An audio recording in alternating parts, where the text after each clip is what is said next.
हिंदी की इस कक्षा में आपका स्वागत है, अभिनंदन है। हिंदी साहित्य के बारे में हम चर्चा पहले कर चुके हैं कि साहित्य क्या होता है। आज हम चर्चा करेंगे हिंदी साहित्य के इतिहास के बारे में, क्योंकि ये जरूरी है चर्चा करना। आपके जो पाठ्यक्रम में पुस्तक लगी हुई है उसका जो नाम है वो नाम है मध्यकालीन काव्य कुंज। इसलिए सबसे पहले हमें ये पता होना चाहिए कि काव्य कुंज क्या होता है और वो मध्यकाल का काव्य कैसा होगा। काव्य कुंज अर्थात काव्य का संग्रह है, और कौन से काव्य का संग्रह है ये लिया गया है मध्यकाल का। और जब मैंने बात की है मध्यकाल की तो आपको पता होना चाहिए कि मध्यकाल में साहित्य कैसा लिखा गया था। देखिए, साहित्य समाज का दर्पण होता है, जैसा समाज होता है वैसा ही साहित्य होता है। इसलिए जब हम इस विषय पर चर्चा करें, साहित्य के विषय में तो हम चर्चा कर चुके हैं, लेकिन जब इस विषय पर चर्चा करें कि कौन से युग का साहित्य कैसा होगा, तो सीधा सीधा प्रभाव जाता है कि कौन से युग में कैसी परिस्थितियां रही हैं, कैसी प्रवृत्तियां रही हैं, सामाजिक, राजनीतिक, धार्मिक, आर्थिक, सांस्कृतिक, उसके आधार पर साहित्य ढलता है। क्योंकि साहित्य बिल्कुल जैसा समाज में होता है वो उसी को दर्पण की भांति दिखाता है। इसलिए यहाँ बात आपकी पुस्तक में मध्यकाल के साहित्य की हुई है, लेकिन मध्यकाल के साहित्य को बताने से पहले आपको हिंदी साहित्य के इतिहास के बारे में बताना होगा। हिंदी साहित्य के इतिहास को मोटे तौर पर 4 भागों में विभाजित किया जाता है। पहला है आदिकाल, दूसरा है भक्ति काल, तीसरा है रीतिकाल और चौथा है आधुनिक काल। तो इसमें पहला मैंने नाम लिया आदिकाल। ये भी आपके पाठ्यक्रम में डला हुआ है, इसी सेम में बीए फर्स्ट के प्रथम सेमेस्टर में ही डला हुआ है। उसकी चर्चा भी हम जब हिंदी साहित्य का इतिहास करेंगे तब करेंगे, लेकिन मोटे तौर पर यहाँ हमें थोड़ा सा खाका सा अर्थात मोटे तौर पर उसको हमें समझना होगा। आदिकाल जो हिंदी साहित्य का आरंभिक युग है उसको आदिकाल का नाम दिया गया है। आदिकाल, भक्ति काल, रीतिकाल, आधुनिक काल। तो देखिए, आदिकाल जो आरंभिक काल है उसकी जो समय सीमा है वो विक्रम संवत 1050 से विक्रम संवत 1375 तक है। इस बात को ध्यान दें कि ये विक्रम संवत मैंने बोला है, ये सन नहीं बोली है। अब आपको ये लगा होगा कि विक्रम संवत क्या होता है, वैसे तो आपको पता होगा, लेकिन फिर भी विक्रम संवत 1050 से 1375 का जो समय है उसे आदिकाल कहा गया है। अर्थात उस समय का जो साहित्य है वो आदिकाल में रखा गया है। विक्रम संवत जो है वो हमारा जो हिंदी का हम कैलेंडर देखते हैं ना, जिसमें हम चैत्र, वैशाख, ज्येष्ठ, आषाढ़ ये पढ़ते हैं, हिंदी महीने, हिंदी कैलेंडर जिसको हम कहते हैं वो विक्रम संवत ही होता है। अर्थात हमारे भारत का जो कैलेंडर है वो विक्रम संवत ही कहलाता है। इसकी चर्चा मैं कर चुकी हूँ बीए द्वितीय की, जो मैंने हिंदी की प्रथम कक्षा जो मैंने डाली है वीडियो, उसको आप देख लें, उसमें मैं विक्रम संवत की पूरी चर्चा कर चुकी हूँ।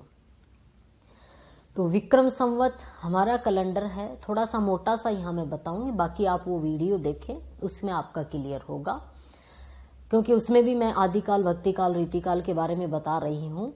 उनके वहाँ आधुनिक काल का काव्य डला हुआ है, आपके यहाँ मध्यकाल का काव्य डला हुआ है। यही अंतर आया है, क्योंकि जो आपका बीए प्रथम वर्ष है इसमें आदिकाल और भक्तिकाल डलता है, और बीए द्वितीय वर्ष है उसमें रीतिकाल और आधुनिक काल डला हुआ है, और आधुनिक काल की कविताएं डली हुई हैं। इसलिए ये बाकी जो मैंने बताया ये वहाँ भी ऐसा ही है और आपका भी, क्योंकि हिंदी साहित्य का इतिहास तो वो ही रहेगा। इसलिए उस वीडियो को आप देखें, ज़्यादा चर्चा करने की जरूरत नहीं पड़ेगी। विक्रम संवत के बारे में वहाँ आप क्लियर कर लें। विक्रम संवत हमारा खुद का पंचांग है, और जो अंग्रेजी कैलेंडर जो जनवरी फरवरी हम पढ़ते हैं, ये अंग्रेजी कैलेंडर हमारे से 57 साल बाद में बना था। तो कई बार हम अपने बड़े बुजुर्गों से सुनते हैं कि अब फलानी साल चल रही है, और हमें समझ में नहीं आता कि क्या साल साल बोलते हैं, ये पता नहीं। हमारी तो 2020 चल रही है, वो सही बोलते हैं। हमारी 2020 नहीं, 2020 में 57 जोड़िए, वो हमारी वर्तमान साल होगी। इस तरह से विक्रम संवत मैंने बोला है 1050 से 1375, और मैंने कहा विक्रम संवत जो है वो सन से 57 साल आगे चलता है। तो 1050 में से अगर मैं 57 घटाऊं तो वो क्या आ जाएगा, वो आ जाएगा आपके उस समय की सन। इस तरह से आपको ये क्लियर होना चाहिए कि आदिकाल जो हिंदी साहित्य का इतिहास का युग है वो कौन से समय का रहा है। विक्रम संवत 1050 से 1375 तक है। देखिए, एक तो साहित्य को हम बिल्कुल एग्जैक्ट एक समय में नहीं बांध सकते, क्योंकि साहित्यिक प्रवृत्तियां जैसे समाज में धीरे धीरे रीति रिवाज, परंपराएं, संस्कार, ये सारे परिस्थितियां राजनीतिक धार्मिक ये धीरे धीरे पैदा होती है, कोई एकदम से घटना नहीं घटती है। जैसे मान लो मैं इतिहास की बात करती हूँ, जो आप इतिहास पढ़ते हो उसमें तो हम देखते हैं कि अकबर का जन्म इस दिन हुआ, या महाराणा प्रताप का जन्म इस दिन हुआ, झांसी बाई का जन्म इस दिन हुआ, और उसने इस दिन शासन संभाला। तो ये तो एक एग्जैक्ट टाइम पर वो कार्य पूर्ण हुआ है। लेकिन साहित्य में ऐसा कोई भी निश्चित समय नहीं होता, उसके आसपास का समय लिया जाता है। इसलिए अलग अलग विद्वान इस समय सीमा को भी अलग अलग बताते हैं, लेकिन जो सर्वमान्य है, जिसे ज्यादातर लोग सहमत हैं, वो विक्रम संवत 1050 से 1375 ही ली गई है। इस तरह से हम देखते हैं उस समय का युग कैसा था। उस समय का जो युग था वो रजवाड़ों का युग था, अर्थात उस समय राजा हुआ करते थे, वंशानुगत राजा हुआ करते थे, राजा का बेटा ही राजा बनेगा, ऐसे होता था। लोकतंत्र नहीं था, उस समय राजतंत्र था।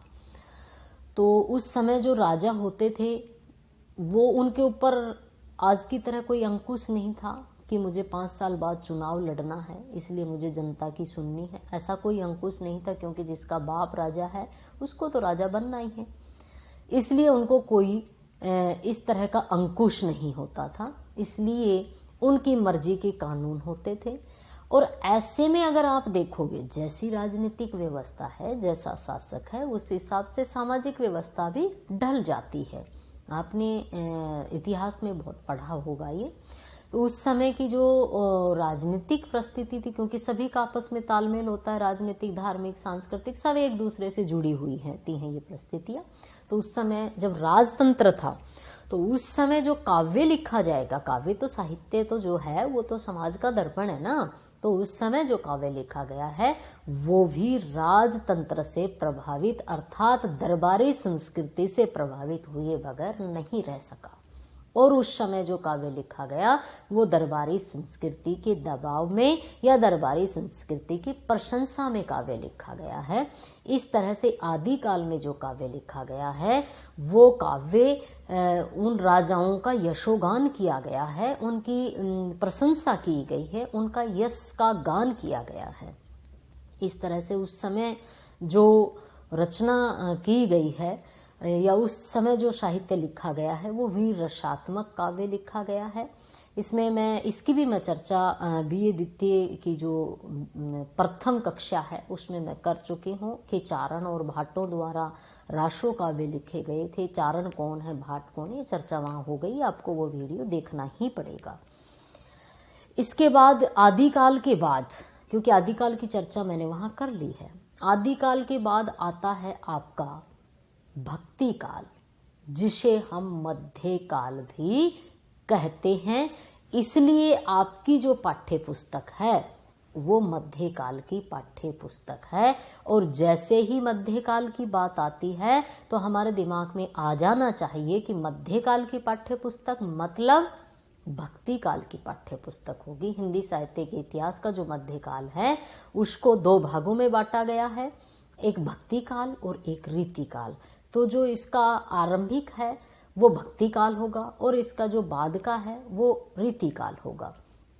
इसलिए भक्ति काल की जो साहित्य लिखा गया है वो मध्यकाल में लिखा गया था और आपकी पुस्तक का शीर्षक भी मध्यकालीन काव्य कुंज है। इसका मतलब जो आपकी पुस्तक है वो मध्यकाल अर्थात भक्ति काल की लिखी हुई है और भक्ति काल की जो लिखी हुई रचना है उसमें भक्ति उस समय की प्रवृत्तियां आएंगी अर्थात भक्ति काल की प्रवृत्तियां हमें देखने को मिलेंगी। और ये चर्चा अभी मैंने पहले भी बता दिया है, ये सारी चर्चा मैं उस वीडियो में कर चुकी हूँ।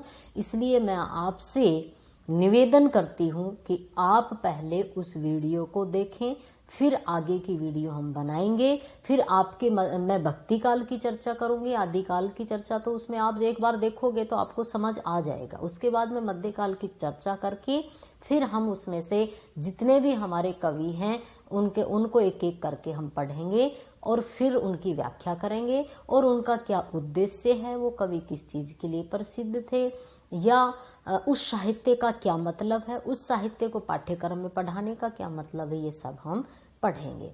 आज इतना ही, बाकी हम अगली कक्षा में करेंगे। एक बार उस वीडियो को देखकर आप पहले अपने डाउट्स क्लियर करें और फिर भी समझ में नहीं आए तो आप मुझे कक्षा में जब आएंगे आप तब आप मेरे से पूछ सकते हैं। आज इतना ही, बाकी आगे की कक्षा में करेंगे। धन्यवाद।